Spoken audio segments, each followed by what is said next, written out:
আলহামদুলিল্লাহি রাব্বিল আলামিন আসসালাতু ওয়াসসালামু আলা রাসূলিহিল আমিন ওয়া আলা আলিহি ওয়া সাহবিহি আজমাইন। ঐতিহ্যবাহী তিলিপ দরবার শরীফের উদ্যোগে আয়োজিত আজকের এই মাহফিলে উপস্থিত রয়েছেন বিভিন্ন পর্যায়ের উলামায়ে কেরাম, খতিব, ইমাম, শিক্ষকবৃন্দ, সম্মানিত পীর সাহেব, উপস্থিত রয়েছেন জামাত ইসলামী নাঙ্গলকোট উপজেলার আমির মাওলানা জামাল উদ্দিন, নায়েবে আমির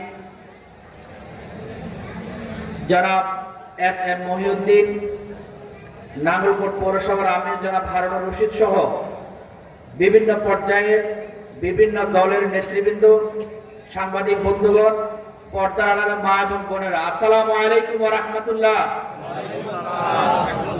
আমি আসলে আজকে বক্তব্য দেওয়ার জন্য আসিনি, আমি এসেছি সম্মানিত হুজুরের কাছ থেকে দোয়া নেওয়ার জন্য। আপনারা যারা এলাকাবাসী, যারা এলাকা নিয়ে ভাবেন, মানুষের কল্যাণে চিন্তা করেন, সম্মানিত মুরব্বিয়ানের কাছ থেকে দোয়া নেওয়ার জন্য।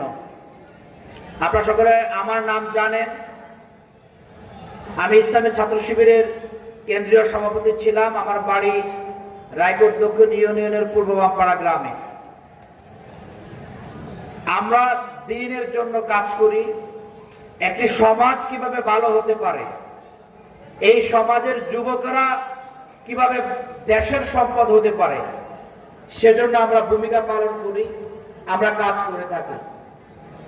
আপনারা জানেন, আমি সম্মানিত পীর সাহেবকে বলছিলাম, বিগত 16টি বছরে আমি বিভিন্নভাবে দাওয়াত পেয়েছিলাম, কিন্তু এই তিলিফের মাহফিলে আসার সুযোগ হয়নি। কেন হয়নি সেটা আপনারা জানেন। আজকে 5 আগস্টের পরে মুক্ত পরিবেশে সারা দেশে ওয়াজ মাহফিল চলছে, তাফসীর মাহফিল চলছে, স্বাধীনভাবে কথা বলার আমরা সুযোগ পাচ্ছি। এই যে আল্লাহর এত বড় নিয়ামত, এই নিয়ামতের অংশীদার হিসেবে আমি বলি আজকের এই তিলিফের মাহফিলে আসার সুযোগ হয়েছে, আলহামদুলিল্লাহ। আলহামদুলিল্লাহ। আমরা চাই একজন মানুষ, তার পরিচয় হচ্ছে তিনি মুসলমান, আল্লাহর কাছে আত্মসমর্পণকারী, আল্লাহর কাছে আত্মসমর্পণকারী বান্দা হিসেবে আল্লাহর নৈকট্য অর্জনের জন্য তার ইবাদতে আমাদের মজবুত থাকা অনেক বেশি প্রয়োজন। ইবাদতে মজবুত থাকার জন্য পরিবেশেরও প্রয়োজন আছে, ঠিক কিনা? যদি দেখা যায় তাফসীর মাহফিল 144 দ্বারা জারি করা হয়, তাহলে কোরআন থেকে আলোচনা শোনার সুযোগ কি থাকে? আমরা চাই ভবিষ্যতে যে দলই ক্ষমতায় আসুক, এদেশের আলেম ওলামার সম্মান সবার ঊর্ধ্বে থাকবে, ঠিক কিনা? এদেশের মসজিদ মাদ্রাসার সম্মানের জায়গায় সর্বোচ্চ কাতারে থাকবে, ঠিক কিনা? আমরা চাই এদেশের আলেম ওলামা, খতিব, শিক্ষক, মসজিদ মাদ্রাসা আমাদের নবী করিম সাল্লাল্লাহু আলাইহি ওয়াসাল্লাম সকল কিছুর ঊর্ধ্বে থাকবে, ঠিক কিনা? প্রিয় ভাইরা আমার, ব্যক্তি হিসেবে আমরা মানুষ, আমাদেরকে কাল কিয়ামতের ময়দানে আল্লাহর কাছে জবাবদিহি করতে হবে। আপনি যদি ভালো কাজ করেন, কাল কিয়ামতের ময়দানে আপনি ভালো কাজের পুরস্কার পাবেন। আপনি যদি বদ কাজ করেন, খারাপ কাজ করেন, সমাজে সন্ত্রাসের কাজ করেন, মাদকের ব্যবসা করেন, চাঁদাবাজি করেন, লুটতরাজ করেন, তার প্রাপ্য দুনিয়াতে তো পেতেই হবে, কাল কিয়ামতে অবশ্যই আল্লাহ তার হিসাব বুঝিয়ে দিবেন কিনা? প্রিয় ভাইরা আমার, এই জন্য একটা কল্যাণকর সমাজ প্রতিষ্ঠার দায়িত্ব আমাদের সমাজের প্রত্যেককেই নিতে হবে। আমরা চাই এই নতুন সময়ে, নতুন স্বাধীনতার পরে এদেশের আলেম ওলামা, শিক্ষক, যুবক, মুরব্বী সকলকে সাথে নিয়ে একটি সুন্দর সমাজ গড়ে তুলতে, যেই সমাজে কোনো হানাহানি থাকবে না, বিদ্বেষ থাকবে না, বিভেদ থাকবে না, লুণ্ঠন থাকবে না, ইফটিজিং থাকবে না, দর্শন থাকবে না, কোন ধরনের হাহাকার থাকবে না। এরকম সমাজকে আপনারা চান কিনা? এরকম সমাজকে আমরা চাই।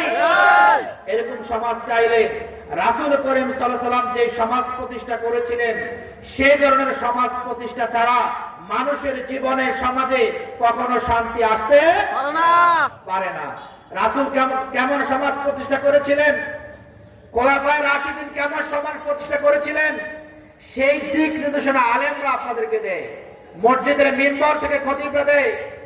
আমরা যে জমিনে বসবাস করি, এই জমিন হাজী শরীয়তুল্লাহর জমিন, এই জমিন মীর মাওলানা মীর নিসার আলী মীরের জমিন। এই জমিন আমাদের অসংখ্য ওলি আউলিয়া পীর মাশায়েখের জমিন, ঠিক কিনা? সুতরাং এই সমাজে, এই দেশে দ্বীন চর্চা থাকবে, কোরআনের চর্চা থাকবে, মাদ্রাসা থাকবে, মসজিদ থাকবে। আগামী দিনে যারাই তার প্রতিবাদ করবে তারাই আস্থা করে নিক্ষিপ্ত হবে, ঠিক কিনা? এই প্রত্যাশাটুকু রেখে আমি হুজুরের কাছে দোয়া চেয়েছি, আপনাদের কাছে বিনীত দোয়া চাই।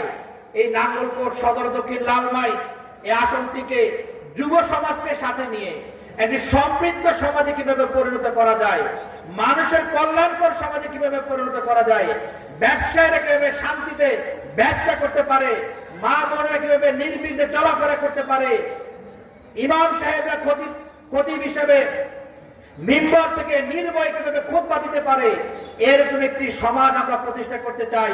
আল্লাহ যেন আমাদেরকে এরকম সমাজ প্রতিষ্ঠার জন্য কবুল করেন। সবাই বলে আমিন। ওয়া মা আলাইনা ইল্লাল বালাগ। আসসালামু আলাইকুম ওয়া রাহমাতুল্লাহ।